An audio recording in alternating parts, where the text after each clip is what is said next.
से दुकान वाला 15 लाख टका पैठ कर स्कूल ड्रेस किना माध्यम आम पाखे सूचना अच्छी अभियोग को आम जब सत्यासत्य जनाया पाइलु 15 लाख टका नहीं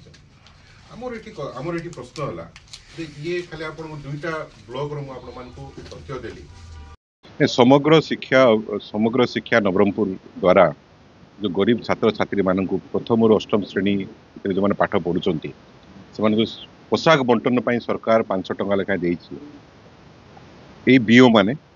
जो पापड़ाहांडी उमरकोट और झरिगा बीओ एमाने सीधा सड़क धमक दौरान टीचर मान विशेषकर झरिगा ब्लॉक रे धमक दिखाई जदि पर्टिकुलर गोटे दुकान रु उमरकोट गोटे दुकान रु जब आपण मैंने पोशाक न ने ताहले आपण मानकर आपण ऊपर एक्शन नब एवं तांको मानसिक निर्यातना दि एवं से माने सीधा सड़क दुकानी माध्यम 80 टंका लेखा गोटे गोटे छात्र एवं छात्री पिछा डिमांड कर तो यार आम दृढ़ प्रतिवाद करुचु जिला प्रशासन संपूर्ण नीरव डीओ संपूर्ण नीरव एठार गणशिक्षा मंत्री निज जिला सी निजे नीरव उमरकोटे एसएचजी महिला मान धमक दि जाऊँगी जो मान विजु जनता दल सरकार बहुत काम करथिला एवं से निजे नीरव द्रष्टा साजिकी जो लुटपाट चलई गरीब छात्र छात्री मान ड्रेस पैसा को ताको आम तीव्र निंदा करुचु एवं जो एवं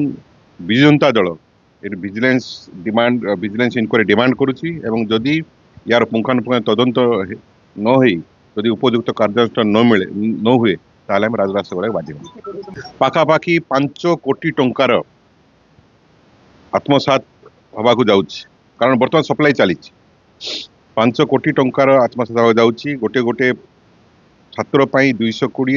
छात्री 220 छात्र 250 टंका एवं सलमार कमी 310 टंका एवं मोटामोटी देखा गले 280 टका खर्च हो गोटे छात्र छात्री पिछा बाकी टंका संपूर्ण भाव आत्मसात कर ऑब्वियसली एठाकार नवरंगपुर जिले में निजे मंत्री थाई गणशिक्षा मंत्री थाई एठी जोटा कि नवरंगपुर जिला दिने गर्व करुला सी निजे एठी थाई जदि ए जिलार छात्र छात्री आसुथिबा टंका को जदि तांको सम्मुख रे लूट करा जाए एवं तांको अधीनस्थ कर्मचारी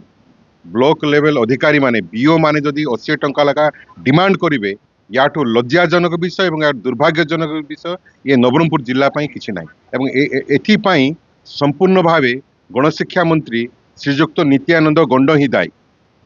से ओडिशार कौन नेतृत्व ने गोटे नवरंगपुर जिलार छात्र छात्री से न्याय दे पारना एक भाया शासन है आम पाखे जहाँ तथ्य आसी अभियोग आसी मंत्री सीधा सड़क दुकानी मान टंका नहीं 15 लाख टका नहीं जहाँ अभियोग आसी यार तदंत हवार निहाती आवश्यकता रही।